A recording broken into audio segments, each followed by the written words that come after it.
Hello and welcome to the October 13th, 2024 episode of Nick's News. I am your host, Nick. We are brought to you by Some Budget Studios. That's right, I've started to put some money into this little pet project of mine, and it is going swimmingly. We're on every Sunday, and I thank you all so much for tuning in or catching the replay on the Facebook page or the YouTube page. That's right, you can catch us live on Facebook and YouTube. We are simulcasting. Hooray! This is a program dedicated to bringing some good news to combat all of the bad news that we are bombarded with on a daily basis, with the hope of bringing a little bit of joy back into the world. Several of our articles are pulled from sites like goodnewsnetwork.org or goodgoodgood.co, but we do appreciate articles that are sent in by you, the viewers. And it's normally counter. I said combat because we are fighting bad news as of late. My gosh, is there an abundance of it. Hello, Cassidy. Hello, Julie, checking in the Facebook stream. Very cool.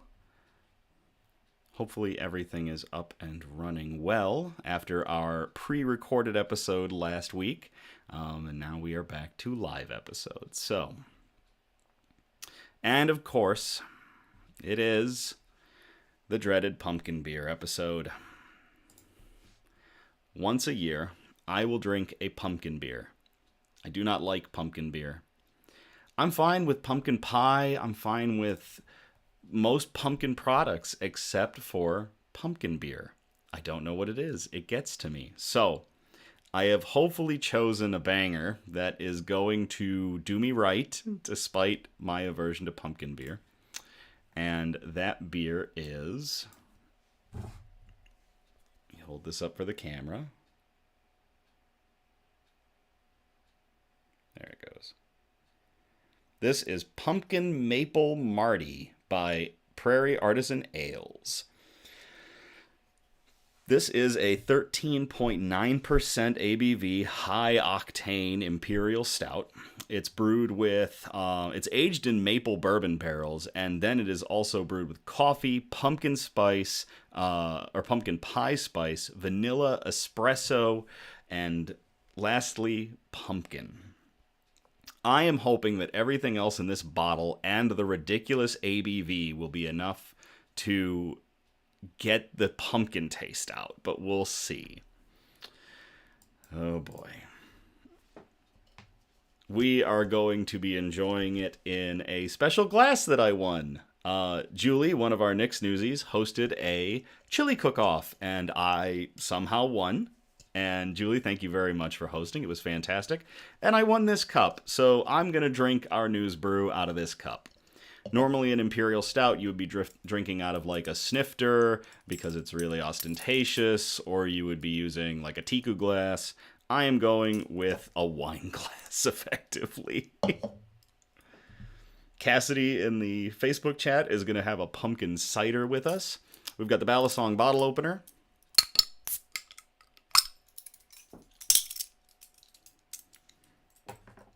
The theatrics of a 5-minute pour into a wine glass.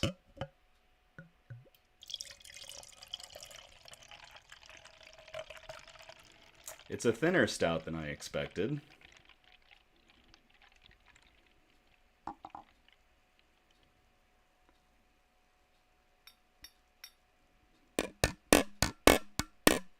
Get every last drop out.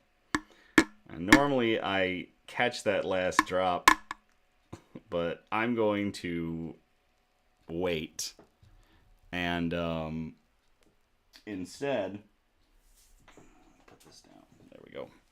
I will sip this with the shout outs, and we'll get our first taste of this nightmare. So, Julie in the chat, Facebook chat, saying, "Shall we take a bet on if I survive? If you've caught the pumpkin beer short, I might not." Producer Donna saying it doesn't count as much as a pumpkin beer as much as it does a coffee beer. And also asking if I should do a different one. I don't like that. Why is my producer working against me? No, Charlie, you didn't miss anything. Charlie checking in on the Facebook chat. And no, I haven't taken the first sip yet. Let's move into our shout outs so we can start sipping. Let's see. Okay, so for tonight, we have a shout out for Steve, aka that sweet and nutty guy. Steve says, I really focus on making great treats for everyone, whether it's full sugar to no sugar added options. I just want people to be able to enjoy food with simplicity. If you are in the Kentwood, Michigan area and are looking for amazing treats and candied nuts, you can get in contact with him through his Facebook page or his email. Those will be in the description. So, here we go. If I could do a drum roll, I would. To the sweet and nutty guy. Cheers. And thank you to Julie for helping. Oh, I smelled it. Oh, all right, here goes. Oh, I'm not faking. It's just hitting me. It's hitting me. Producer Don is yelling at me to quit stalling. All right, here we go. 3, 2, 1.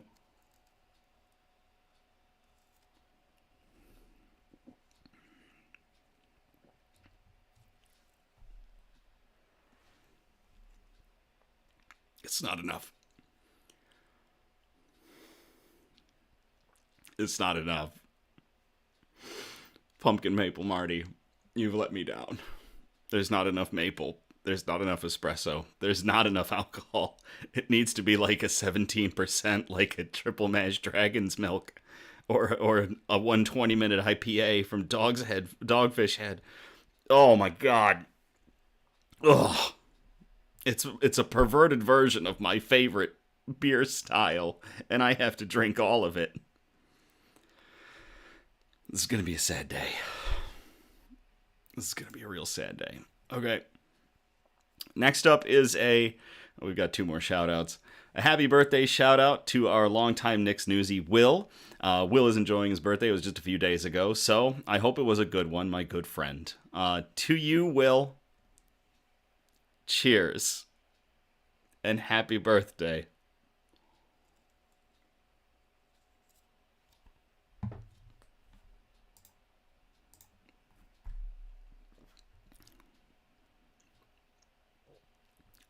The Facebook chat is laughing at me and my pain. Good to see where your allegiances lie, Facebook chat. Last one is for our graphic designer, Grayson of Graphics by Ashford. They've hit a career milestone, earning an entry on IMDB for visual effects. So Grayson, our graphic artist, landed an IMDB entry for visual effects, and I couldn't be happier for Grayson. So huge congrats to our artist supreme, Grayson. Grayson, cheers.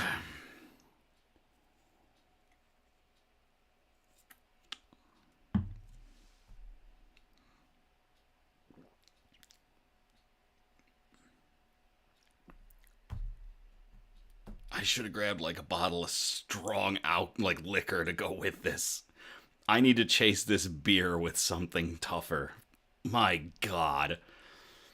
Oh, getting caught up in the chat. Oh. Tessa not laughing at you, laughing with you. Julie commenting, I'm turning so red, and they almost fell out of bed. Charlie, let the corruption flow through you. Heather, I think you are going to need more beer. I think I'm going to need good beer. Oh, gosh. So, Charlie, I have nothing to cleanse my palate. I have no chasers. I'm not going to pause the episode to go get any either. We're just going to do it live. I gotta turn the gain down slightly on the microphone. I noticed I was redlining a little hard. I chose poorly. Yeah, I did. Alright, news quote. I hope you're all happy, because this is a quote about it. Let us be grateful to people who make us happy. They are the charming gardeners who make our souls blossom.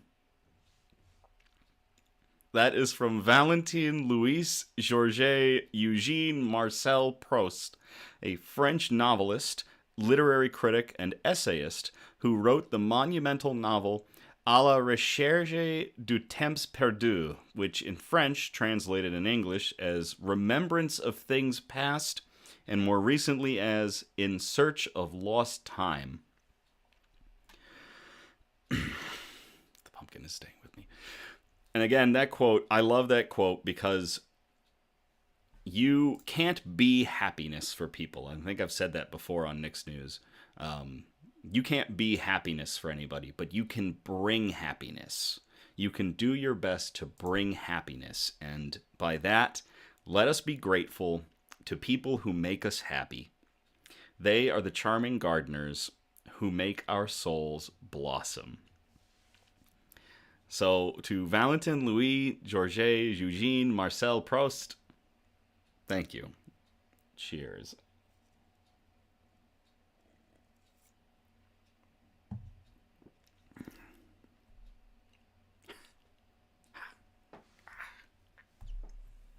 Oh, God. I gotta get through 6 articles of that. Okay. What's wrong with the beer? Matt Howes speaking up in the chat. Matt, what's wrong with the beer is that it's pumpkin beer. And the artificial pumpkin flavor that goes into pumpkin beer just punches me in the brain, in the throat, in my soul. And it is assaulting me over and over again. And I can't take it. Oh, people laughing. Charlie saying they can see my soul cringe with each sip. Okay. Bug update. The bugs are very happy and very content. And didn't seem like they missed me in the slightest when I was out of town. Elmira has excavated more dirt from the depths of their tank. And she buried her water dish twice as soon as I got back. Once while I was gone, and another time just today she finished burying it again. I had to unbury it, so she's a little excavator. Ripley showed off some unique hunting techniques that made me think I was subject to a home invasion. Twice this past week, but finally during a D&D game I was in, I managed to see exactly what Ripley was doing. They basically start tapping very quickly on the wall, one of the walls of their enclosure. I thought someone was breaking into my home. It was so loud. And this happened like 2 nights since I got back. And then on Friday, finally, I saw it. So now I just closed the door to the study. And I hope Ripley doesn't break out. So, yeah. I'm continuing to learn astounding things, the bugs that I care for. And on Tuesday, there will be another episode of, or another posting of Nick's Flora and Fauna, where we will see another one of my bugs.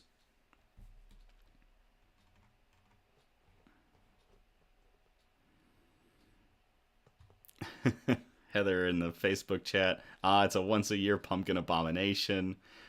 Charlie, it's a hate crime against my taste buds. Matt now knows what can kill me.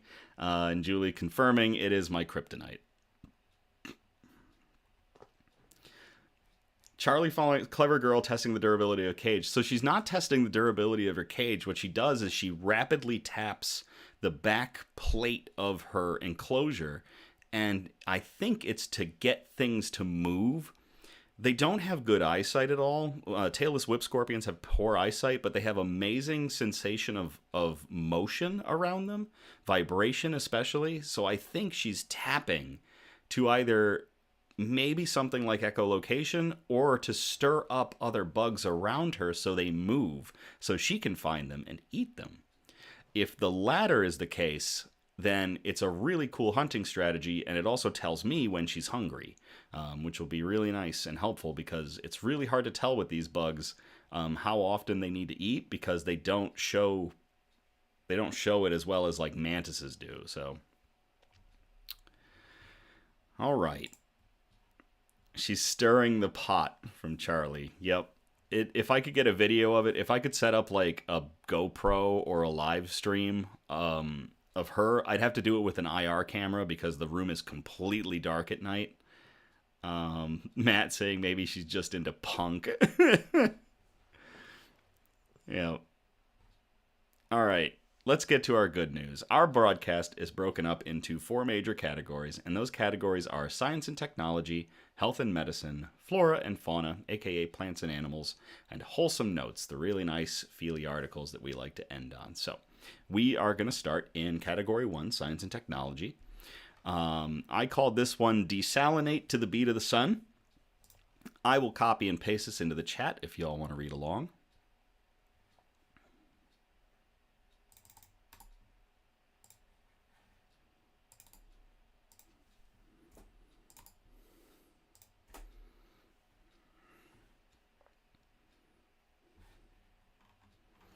MIT's new battery-free solar desalination system dances with the sun's rhythm. This was posted on October 8th, 2024 to Interesting Engineering by Gijo Malail. Yeah. Researchers have created a novel desalination system that runs with the rhythms of the sun.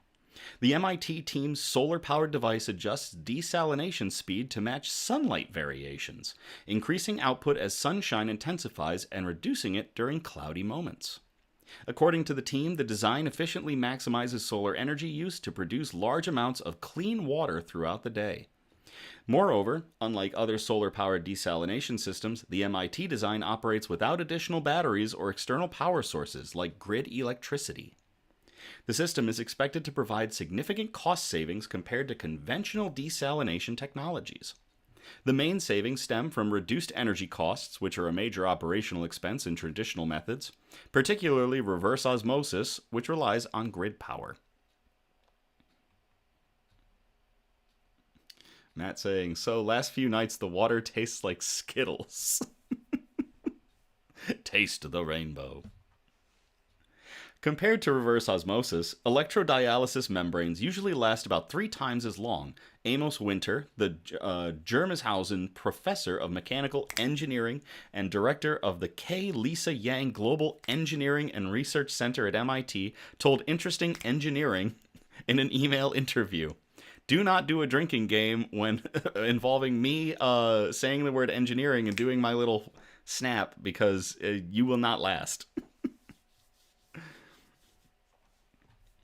Winter and his team, including former MIT postdoc Wei He, built on a previous design to improve desalination through flexible batch electrodialysis. Unlike reverse osmosis, which uses pressures to filter salts, electrodialysis employs an electric field to remove salt ions via ion exchange membranes. That's pretty cool.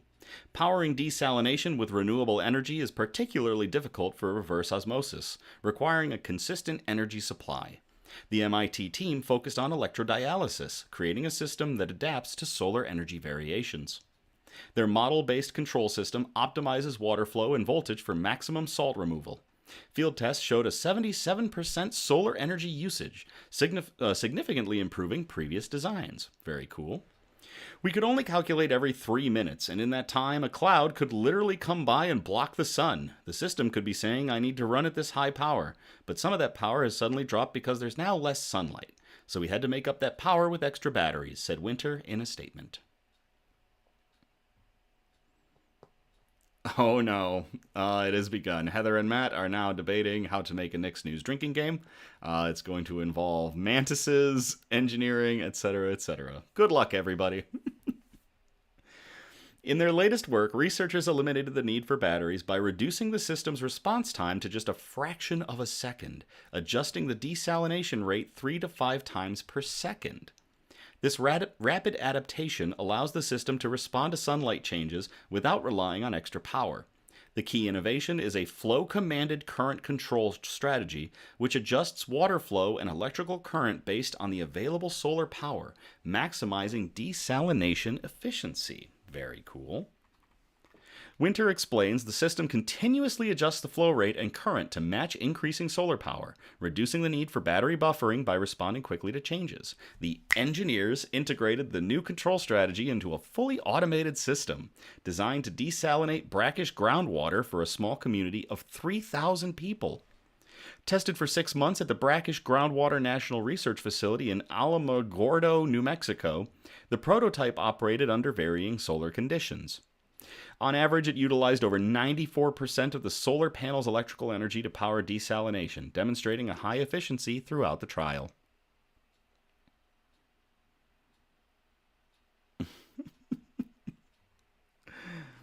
Julie throwing in, don't forget the obligatory cat article for the drinking game. Compared to how you would traditionally design a solar decel system, we cut our required battery capacity by almost 100%, said Winter. Researchers say that while the technology could potentially be adapted for seawater desalination, it would not provide the same energy benefits as with brackish water. Below about 5,000 parts per million, total dissolved salt electrodialysis requires less energy. For typical brackish water, around 2,500 parts per million, electrodialysis requires about half the specific energy of, what's RO again? Oh my gosh. Reverse osmosis. There it is. Winter told IE. Regions with prevalent brackish groundwater are ideal candidates for this technology.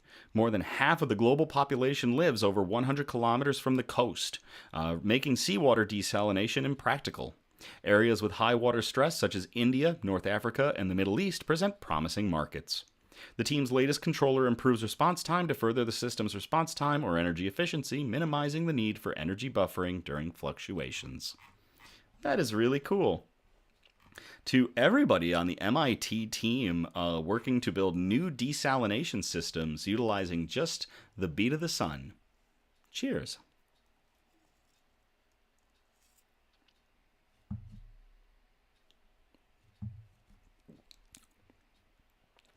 You know the part of the end of Nick's News where I just start to finish my beer?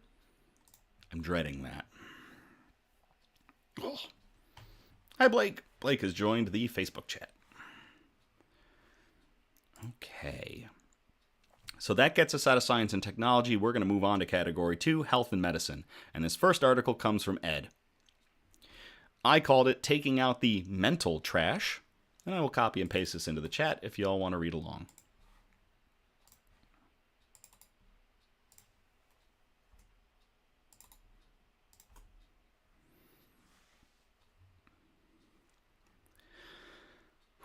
Brain's waste clearance pathways revealed for the first time. This article comes to us from ohsu.edu. It was posted on October 7th of 2024 by Eric Robinson.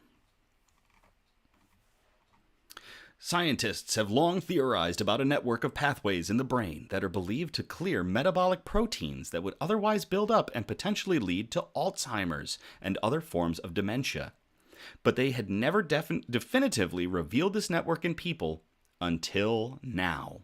This kind of is a follow-up article. I know we did one where they were discovering the pathway, but that was actually in mice analogs.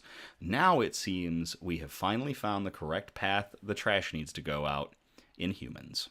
So this is going to be very cool. A new study involving 5 patients undergoing brain surgery at Oregon Health and Science University provides imaging of this network of perivascular spaces, fluid-filled structures along arteries and veins within the brain for the first time. Nobody has shown it before now, said senior author Juan Piantino, MD, Associate Professor of Pediatrics Neurology in the OHSU School of Medicine, and a faculty member of the Neuroscience section of the Pape Family Pediatric Research Institute at OHSU. I was always skeptical about it myself, and there are still a lot of skeptics out there who still don't believe it. That's what makes this finding so remarkable. The study combined the injection of an inert contrasting agent with a special type of magnetic resonance imaging to discern cerebrospinal fluid flowing along distinct pathways in the brain 12, 24, and 48 hours following a surgery. In definitively revealing the presence of an efficient waste clearance system within the human brain, the new study supports the promotion of lifestyle measures and medications already being developed to maintain and enhance it. This shows that cerebrospinal fluid doesn't just get into the brain randomly, as if you put a sponge in a bucket of water, Piantino said. It goes through these channels. More than a decade ago, scientists at the University of Rochester first proposed the existence of a network of waste clearance pathways in the brain akin to the body's lymphatic system, which is part of your immune system. Those researchers confirmed it with real-time imaging of the brains of living mice. Due to its dependence on glial cells in the brain, they coined the term glymphatic system to describe it. However, scientists had yet to confirm the existence of the glymphatic system through imaging in people. The new study examined 5 OHSU patients who underwent neurosurgery to remove tumors in their brains between 2020 and 2023. In each case, the patients consented to having a gadolinium-based inert contrasting agent injected through a lumbar drain used as part of the normal surgical procedure for tumor removal. The tracer would be carried with cerebrospinal fluid into the brain. Afterward, each patient underwent magnetic resonance imaging, or an MRI, at different time points to trace the spread of the cerebrospinal fluid. Rather than diffusing uniformly through brain tissue, the images revealed fluid moving along pathways, through perivascular spaces in clearly defined channels. Researchers documented the findings with a specific kind of MRI known as a fluid attenuated inversion recovery, or FLAIR. This type of imaging is sometimes used following the removal of tumors in the brain. As it turns out, it also revealed the gadolinium tracer in the brain, whereas the standard MRI sequences do not. That was the key, Piantino said. You can actually see dark perivascular spaces in the brain turn bright, said co-lead author Aaron Yamamoto, MD, a resident in neurological surgery in the OHSU School of Medicine. It was quite similar to the imaging the Rochester group showed in mice. Scientists believe this network of pathways effectively flushes the brain of metabolic waste generated by its energy-intensive work, aka piloting our meat suit.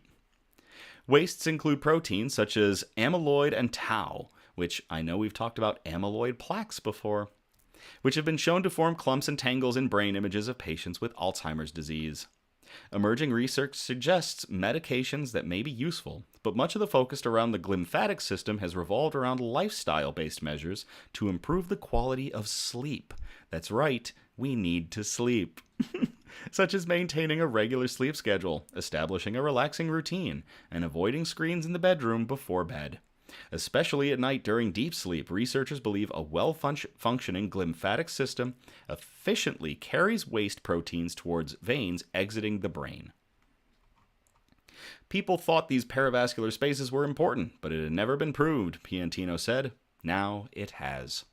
The authors credited the late Justin Cetas, MD, PhD, who initiated the study as an OHSU neurosurgeon before leaving the university to become chair of neurological surgery at his alma mater, the University of Arizona Health Science Center in Tucson. He died in a motorcycle accident in 2022.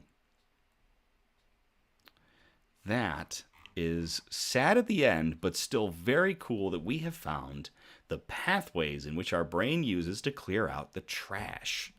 So to Ed for sending in that article, and for everybody at OHSU with this study and its possibilities in improving the glymphatic system and one day getting rid of diseases like Alzheimer's. Cheers.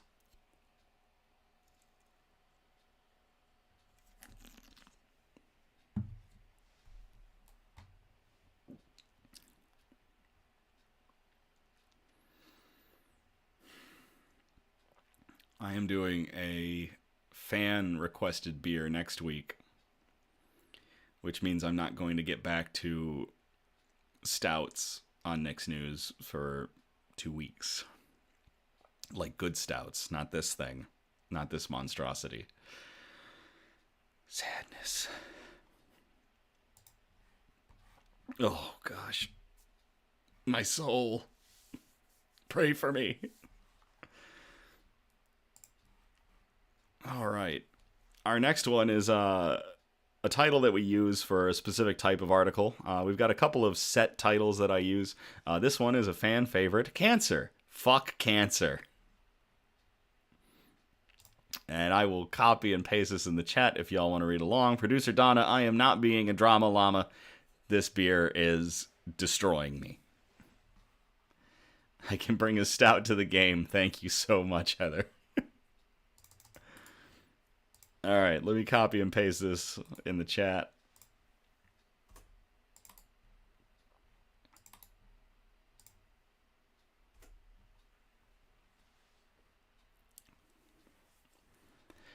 Amazing trial shows drug combination stops lung cancer advancing for longer.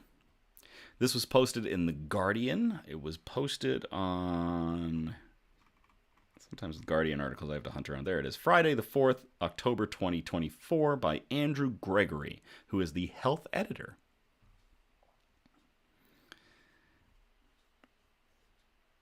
Julie, why would I do that?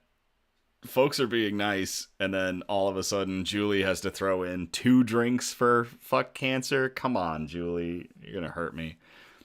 Charlie asking what my favorite stout is. So, that's a tough one. There's several stouts that I really enjoy. Usually, Prairie Artisan Ales makes a slew of fantastic stouts, as does Angry Chair.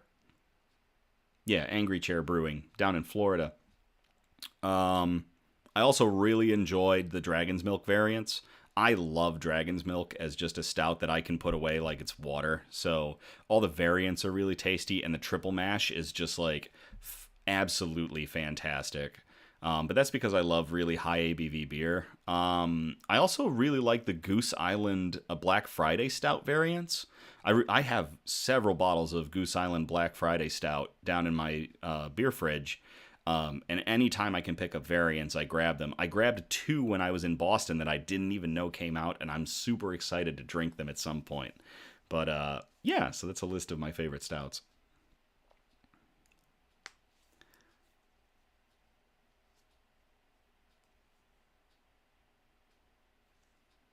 I mean, it'll make the abomination go way faster. All right, let's get into the article. Amazing trial shows drug combination stops lung cancer advancing for longer.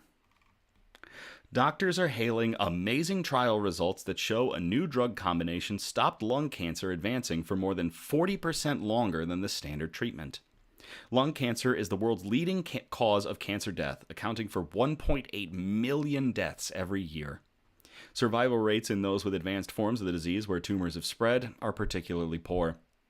Patients diagnosed with advanced forms of lung cancer who took the combination of amivantamab and lazertinib, we're going to call it lazertinib because that sounds cooler, were still alive with no progression in their disease after 23.7 months on average, according to data from the global study. Average progression-free survival in patients using the standard drug, osimertinib,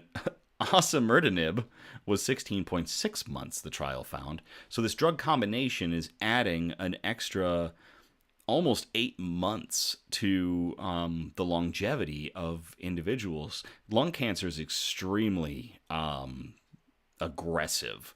So any chance of increasing the lifetime of patients afflicted with it is a win.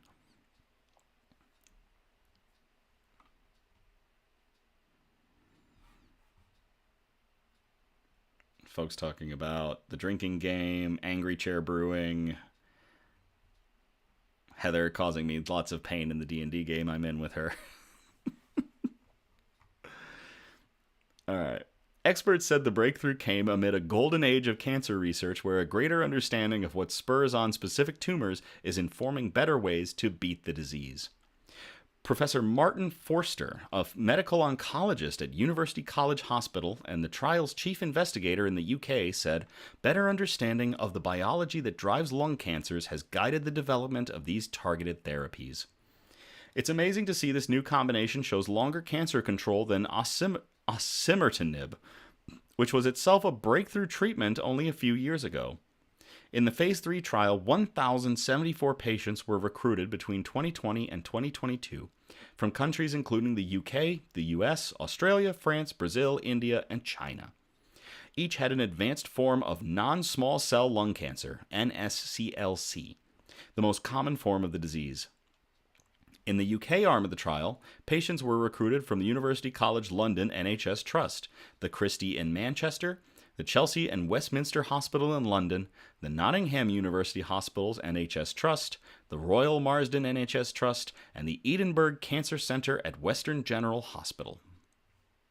Whew, that's a lot.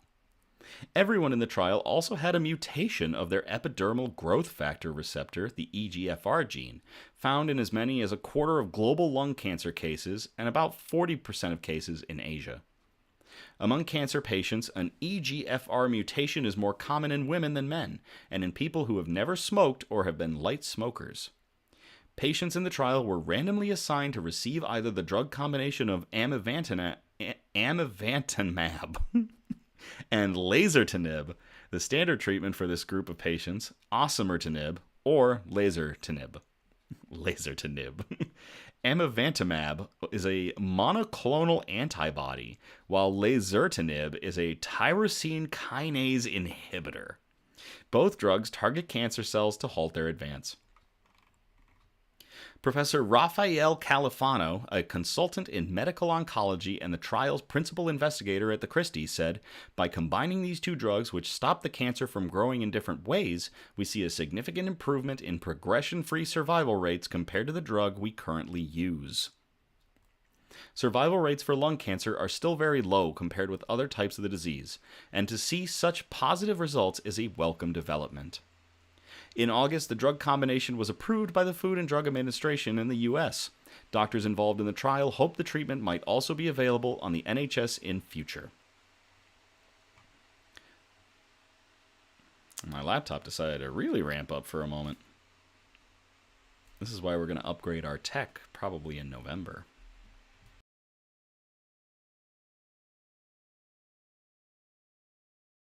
Uh-oh. Check 1, check 2. Did we lose audio? Did we lose video? Oh, did we lose video?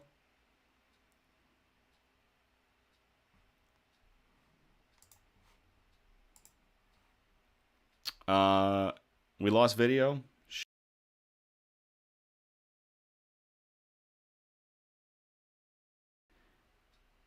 It's stuck. It froze. Oh boy. How do I shake this out? Okay, let's hold up.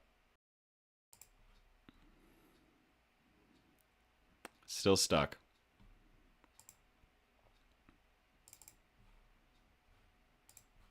Come on, unstick. Seriously? Why did that happen? It blinked but didn't keep moving. At least my face is in a silly position. Shoot.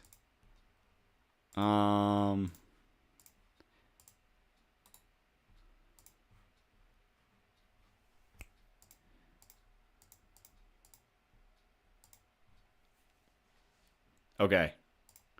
Are we back? Is everything working again?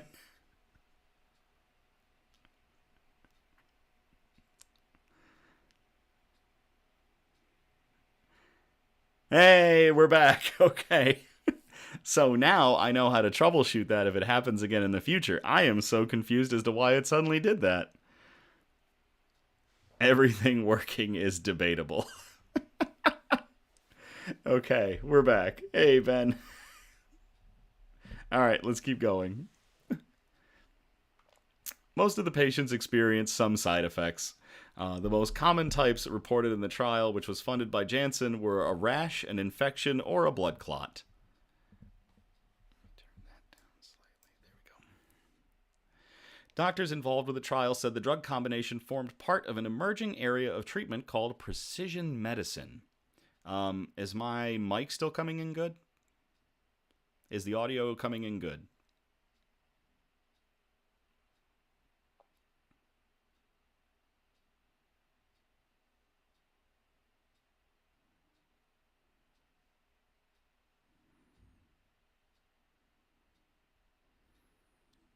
Just waiting. I know there's the audio dropped. It's there, but low. Interesting. Audio is fine. So it's a little across the board. I'm going to bump the gain up just a little bit, and we'll run with that. So tell me in the chat if anything goes wrong, and we'll keep going.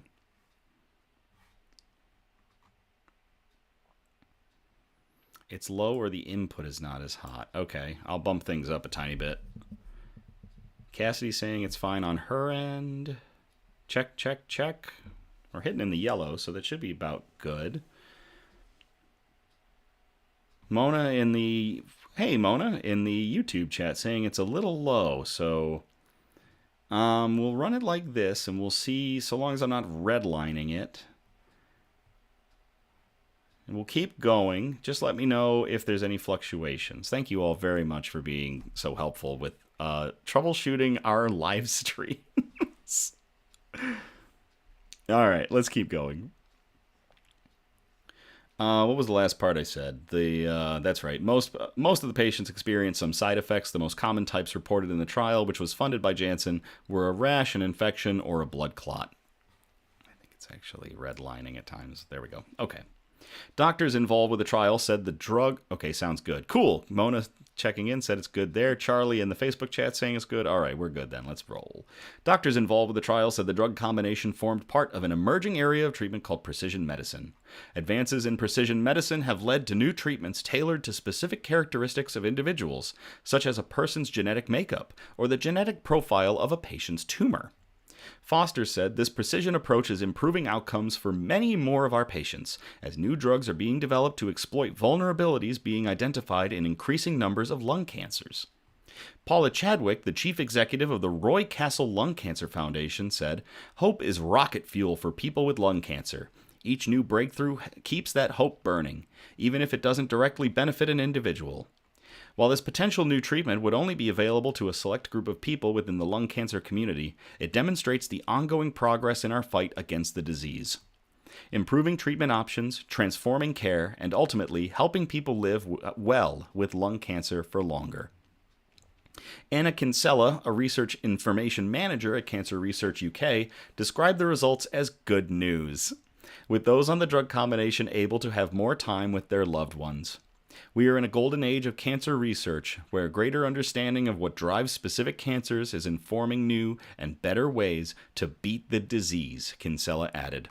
"Research like this helps more people to live longer, better lives, free from the fear of cancer." That is really cool. To everybody involved in this multi-country project of finding drug combinations to help people afflicted with lung cancer live longer. Cheers.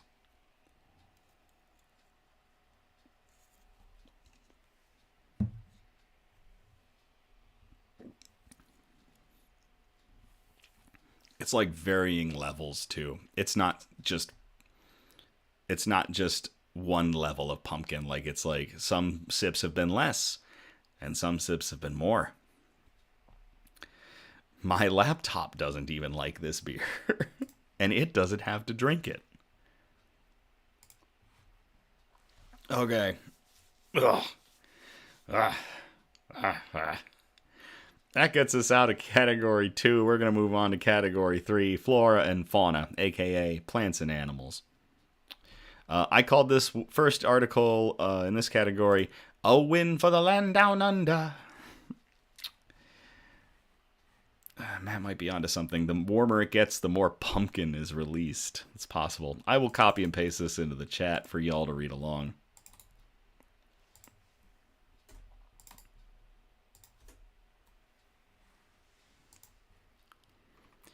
Huge environmental win. Australia to protect 52% of its oceans, more than any other country. This article was posted on goodnewsnetwork.org and a host of other sites on October 10th, 2024 by Andy Corbley. Charlie, it is getting worse as the temperature ramps up. Matt is exactly right. As stouts warm, they tend to open up with the nose, the smell of the beer, as well as the flavor profile. The pumpkin is just it's full bore to the front of the line and is just striking me violently. Let's get into this article. Over 10,000 square miles of additional protected area will be added to the Heard and McDonald Islands in Australia's far southern territorial waters. Coupled with other expansions of existing marine sanctuaries, it puts Australia on course to have 52% of its ocean territory protected, more than any other nation, by the end of the current administration's term. This is not just a huge environmental win for Australia, it's a huge environmental win for the world, said Australian Environment Minister Tanya Plibersek. There is a unique and extraordinary part of our planet. Or this is a unique and extraordinary part of our planet. We are doing everything we can to protect it. Located over 2,000 miles south of the Australian continent, Heard and McDonald Islands take up about 144 square miles of volcanic terrain that represent one of the most remote places on Earth. They are important breeding grounds for 19 species of bird, including 4 species of penguins, but dozens of other bird species take refuge there. It is a UNESCO Natural Heritage Site and a Ramsar wetland, in addition to being an Australian National Marine Sanctuary. The quadrupling of the sanctuary borders amounts to 11.5 thousand square miles, or 30,000 square kilometers for folks that haven't landed people on the moon, of additional protection, but represents 1/10 of the total proposed expansions of marine protected areas. Under the current guidance, prepared by nationally sanctioned scientific surveys, the total marine protected areas will make up an area the size of Italy. The current administration of Prime Minister Anthony Albanese is seeking to establish a new environmental protection agency, as well as set a high bar for the country's commitments to an international philosophy of conservation governance, known shorthand as 30 by 30, or 30x30 or 30 by 30. Which states that to prevent the worst effects of general environmental degradation worldwide, 30% of land and waters should be under protections. Often, the second 30 refers to a hypothetical 2030 deadline. Well, that is really cool.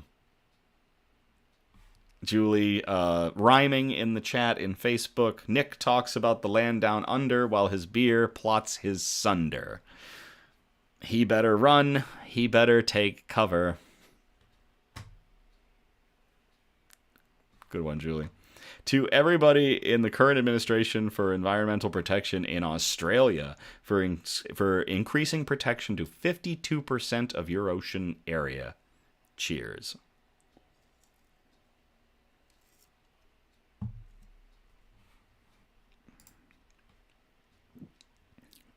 It's Black Death. Stouts don't punish me. This stout is punishing me. I had a stout in Texas years ago. It was called, see, my laptop is even getting hot and bothered by this beer in a bad way. I had a beer in Texas that was called Dio's Tears, named after the late Rodney James Dio of the band Dio. And it was a ghost pepper stout. And that was more enjoyable than this noxious nightmare. Ugh. Mona in the YouTube chat saying, 3030 sounds good to me. It sounds good to a lot of us, Mona. Benjamin saying, upend the glass. Matt saying, call it daddy. No, I refuse. I will beat this beer into submission. All right. I called this next one, Those Damn Fish. Damn, D-A-M. I will copy and paste this into the chat for you all to read along. There are several news articles on this one, on this situation. This, however, is more the press release version, and it's more informational. Mona saying, time to add some mead into the rotation. Well, Mona, I do like mead, so that's definitely a possibility that we could have a news brew as a mead. Again, I take submissions, so if y'all want to submit some potential news brew meads, by all means, you can email somebudgetstudios@gmail.com, or you can message us on the Nick's News Facebook page. Or I think you can message us through the new Nick's News Instagram I set up. check out that for posts that I don't normally do on the Facebook page, like sneak peeks at news brews. Klamath Dam removal comes to a close. And this is the press release by Ren Brownell of the KRRC. This one came out... When was this released again? October 2nd of 2024. Pinch and chug from Ben. Today, October 2nd, marks the complete removal of the 4 lower Klamath hydroelectric dams. Kiewit, the dam removal contractor hired by the Klamath River Renewal Corporation to complete the construction elements of the project, has finished all work in the river. Following the cofferdam breaches in the month of September, a portion of the Iron Gate cofferdam and a temporary river crossing at Copco No. 1 were left in place to provide access to the far side of the river in order to remove diversion infrastructure. With all the diversion infrastructure, temporary bridges, and dam materials now fully removed from the river, the dam removal portion of the Klamath River Renewal Project is now complete. Restoration and recovery of the river will continue for the coming years. So, you should do one of their ciders for Fox and Hen, or submit a Red Dragon mead. Boone's Farm in a paper bag. These suggestions, some of them are good and some of them are awful. So what's going on here is in Klamath River, California, the Klamath River has had a lot of problems because of 4 hydroelectric dams that were set up that weren't really doing a lot. And all of them have now been removed. And the before and after photos that you can find on certain articles of this one is crazy.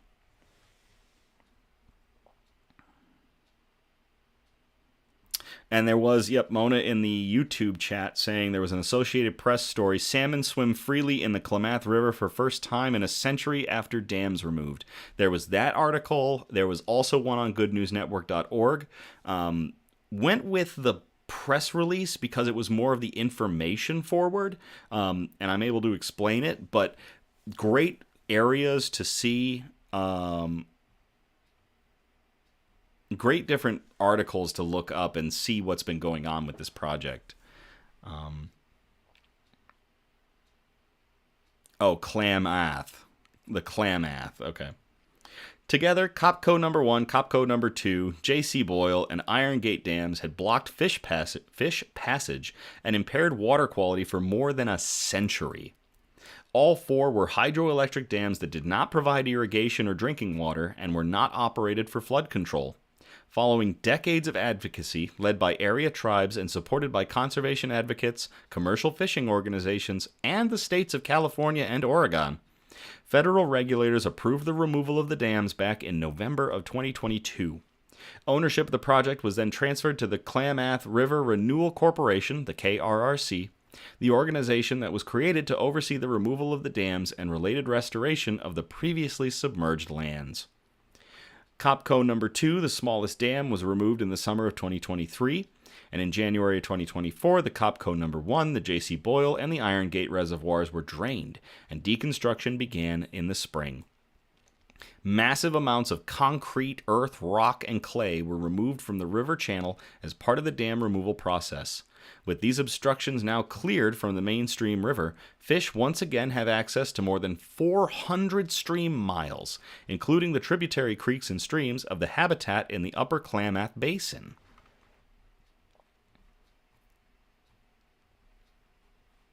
With the dam removal portion of the project now complete, work will continue for several years restoring the 2,200 acres of formerly submerged lands.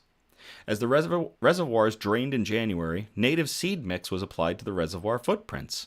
This initial round of seeding was intended to stabilize sediments and improve soil composition. This fall, restoration crews will turn their attention to amending soil conditions and will then perform another round of seeding and planting. Restoration crews will be on site until vegetation success meets predetermined performance metrics. Restoration work is likely to continue for at least the next several years. And you can see there is a link, klamathrenewal.org, where you can see their project and their progress. So Yeah, pulling out these 4 old dams to give this new river life and allow fish 400 stream miles of territory that they've been denied for a century. To everybody at the KRRC with this project, cleaning up this river and getting it ready to basically live again. Cheers.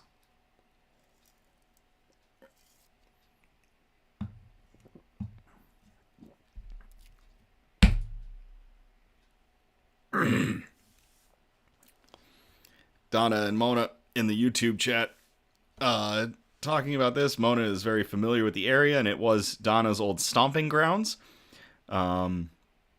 Such beautiful areas. Super happy to see it's being done. Mona grew up in Eureka and went to college in Eureka and Arcata. I was born in like Ferndale, or in that area. And around, that's really cool. A lot of folks from Cali. Good old Cali. Just throwing in my 2 cents. Eureka! Okay, we are going to get out of flora and fauna. We're going to move on to wholesome notes. Those really nice articles that we like to end on. We've got one very good one from Charlie. Thank you very much, Charlie, for sending in this article. We called this one Checking All the Boxes. And I'm going to copy and paste this into the chat if you all want to read along.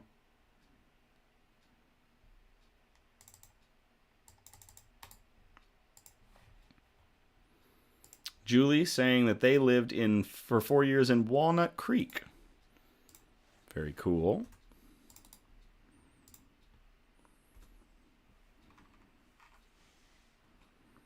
I'm going to have to ask my parents where we lived in California again, because I was born in Ferndale, but I don't remember if we lived in Ferndale.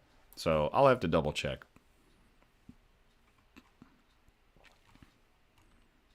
How a 107-year-old woman is using tiny boxes to help the homeless. This article was posted to 13 on your side. It was posted on October 10th of 2024 by Riley Mack. Solar-powered plastic daisy trinkets whir back and forth from their sunny spot on the windowsill. A colorful bird clock coos each hour that passes. Family photos dangle from strands of silver tinsel on the walls. It takes years to fill a home with so much life. Maybe that's why Doris Smeckert's home has so much. Doris is 107 years old. She can't tell you the secret to making it to 107, though she does enjoy Cheetos. She doesn't have any advice for those younger than her, because she still feels like she's figuring it all out, and she couldn't even begin to explain why the Lord hasn't taken her yet. The only thing I know is I make boxes, and people seem to enjoy them, she said. Her room at the Green Acres of Allendale nursing home may be full of items she's collected, but her time, that she chooses to give away. She spends her days folding greeting cards into small gift boxes. Typically, a card from a loved one is appreciated, but gets one use before it's thrown away.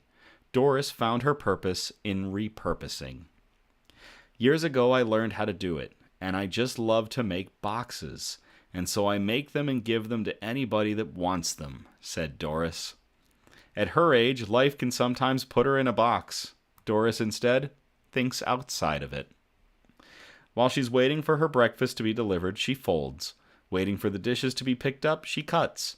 Waiting for an afternoon doctor visit, she glues. I just keep going, she laughed. Some people like to put jewelry in them. Some could be for gift boxes, with a little gift of some kind. Little gifts that have created quite a ripple effect. Ripple Effect started out as a resale shop in Allendale, Michigan, just to raise money for local and global missions, said Heather Devereaux, executive director. Ripple Effect is a thrift store on Lake Michigan Drive that takes in donations from the community, then uses their sales to support other charities. Doris decided that one day she just wanted to give her boxes to us so that we could start raising money for the programs that we have, said Heather, pointing to the shelf where Doris's boxes are displayed. They're only 99 cents, but those little things add up. They add up to big things. The proceeds from the boxes go toward Bridget's House. It's a nonprofit that supports women and their children experiencing housing instability. They have been flying off the shelves, literally, Heather smiled. Doris sold 10 on the first day they were for sale. Her daughter-in-law, Teresa, has to replenish the store sometimes multiple times a week to keep up with demand. Why do I do it? Just because I like to, and people seem to enjoy it. That's important, said Doris. Hi, Riven, in the YouTube chat. I think it's pronounced Riven. Might be pronounced Riven. Mona in the YouTube chat, what beautiful little boxes and a great idea for reusing greeting cards, which can be so beautiful but single use, then stored in a drawer. I have a few in this drawer, in this front drawer in my desk, especially ones from my grandmother's, so I keep those close.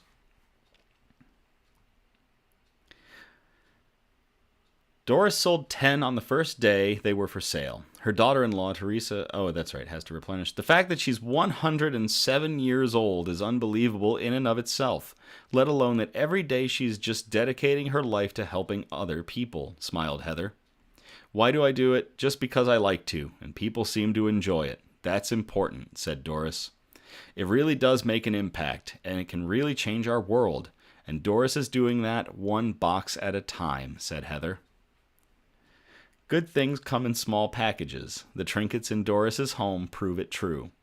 But with the small packages Doris makes at her kitchen table, as her oxygen tank whirs by her side, it's hard to tell who is breathing life into whom. My fingers aren't too good anymore, so I might have to give it up someday, said Doris, smiling. But as long as I can. To Charlie for sending in that article, and for Doris and the little boxes she makes that raise money for the homeless. Cheers.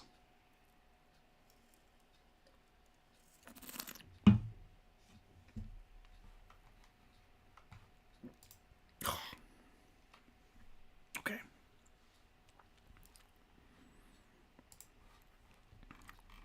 Well, that is about it. That was 6 great articles for tonight. Thank you all so much for all of the contributions you provided. Everybody sent in a ton of great articles. I'm going to be probably having to do another cool news at some point and just going through an hour of the cool news y'all have sent in. But these good news articles have been really good. Thank you very much for sending them, folks. To Ed and to Charlie this time around. Really good ones for health and medicine and that wholesome note.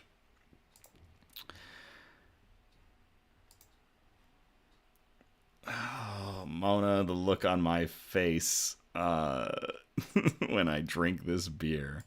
Well, just wait until I'm finishing it, because we are going to get into our outro. Which, thank you all again for tuning in or catching the replay on either the Nix News Facebook page or the YouTube page. We're live every Sunday. Our next episode will be on October 20th of 2024. I encourage participation, so if you feel inclined, you can message us and post suggestions for news brews, for shout-outs, for news quotes, and especially good news articles that you find that we can present on future episodes. If possible, I do appreciate a variety of articles that are sent in across our categories, and those categories, again, are science and technology, health and medicine, flora and fauna, aka plants and animals, and the wholesome notes, the really nice ones that we like to end on. Feel free to subscribe or comment on Facebook and YouTube. Feel free to like, subscribe, and comment on the Facebook and YouTube videos, so we can get good news and joy into the algorithm. We're still trying to figure it all out, and I'm never going to tell anybody to do anything, but I really do appreciate every single one of you that has liked, subscribed, and commented on the Nix News the Facebook page, the YouTube page, the videos, our posts. It's fantastic. I love all of the interaction. And we do have an Instagram page. Links are in the descriptions of the Facebook page and the YouTube page. So you can find that there if you ever want to mention those or take a look. Again, there's going to be things popping up in there that don't normally get posted to the Nick's News page. So keep an eye out if you want to see some news brews or some other stuff ahead of time.